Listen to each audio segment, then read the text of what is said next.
opportunity of the entire contest, but he's able to connect. Yeah, he had a pretty good seat to this one, didn't he? But let's face it, all kickers that you and I know, they want to contribute. They want their opportunity, and he seized his. The Chargers take over first and 10 at their own 25-yard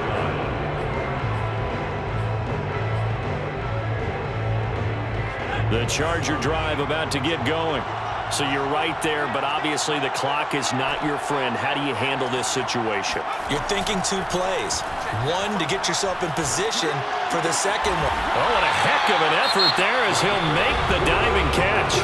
Now the Chargers will use the second of their timeouts as they'll stop it with 13 seconds left to play.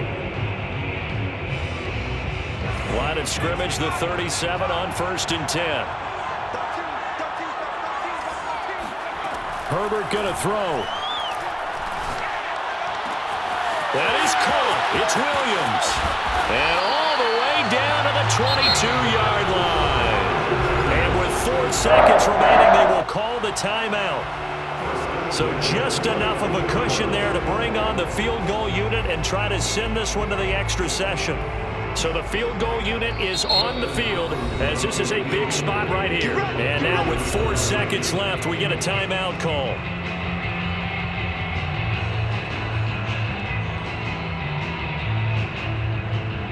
So now one of the biggest kicks of the night is forthcoming.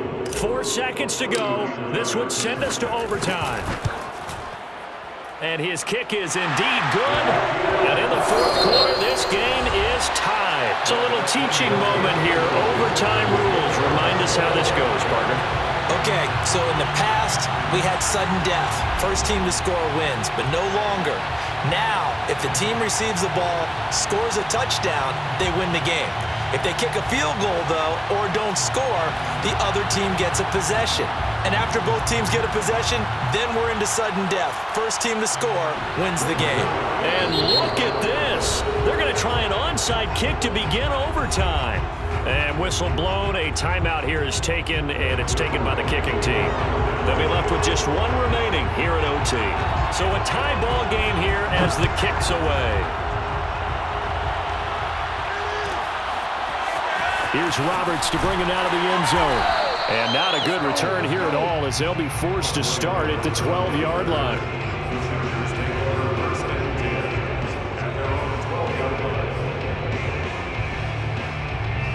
The Charger drive about to get going.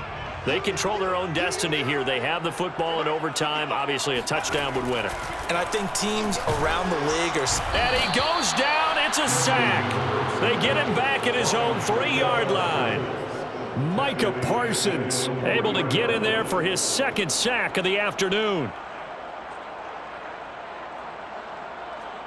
And the job becomes twice as difficult now. After the sack, it's 2nd and 20. From the shotgun, here's Herbert. Over the middle, complete. That's Williams. 8 yards on the completion, but now they face 3rd down. And we've seen him have success earlier on with the ball in his hands because he is a get it in space and make a play kind of a receiver. But that time, they closed on him quickly and held him to a short gain. Going to throw on 3rd down with Herbert. And this is caught by Williams. And way up past the 35 before he's taken down. Backed up deep in their own territory. They were in search of a cushion, and the cushion was found. And you have to think total game, even in overtime. As a head coach, field position still counts in this spot. So they had to get out from the shadow of their own goal line, get themselves some breathing room. Obviously, that helps them on offense, but it may help their defense, too. Might be necessary here in OT. Now this throw caught left side. And all the way down inside the 25 before he's out of bounds. A huge play there in overtime. So the big play gets him all the way down to the outskirts of the red zone here for 1st and 10. Herbert back to the air. And Cook has it left side. And brought down, but not before they get it inside the 10 to the 7. Defensively now, the ultimate challenge. Of course, the ball gets in the end zone. This thing's over. And I remember my coaches always talked about in goal line situations, and now you're in overtime where they have to keep them to 3 points. Otherwise, this thing is done. Win your individual battle within the framework of the team defense. Beat that guy across from you and make a play. I expect them to attack on defense and not sit back. From the 2 now, 2nd and goal. Brings up 2nd and goal. Eckler again. And he's going to get this back to the 3-yard line and no further. No gain on the play there. They're going to need to come up with something better here on 3rd and goal. His path became similar to almost running a stretch play, didn't it? Trying to find a crease, anywhere to put his foot in the ground and cut back. It just never materialized. And this will be caught. Touchdown.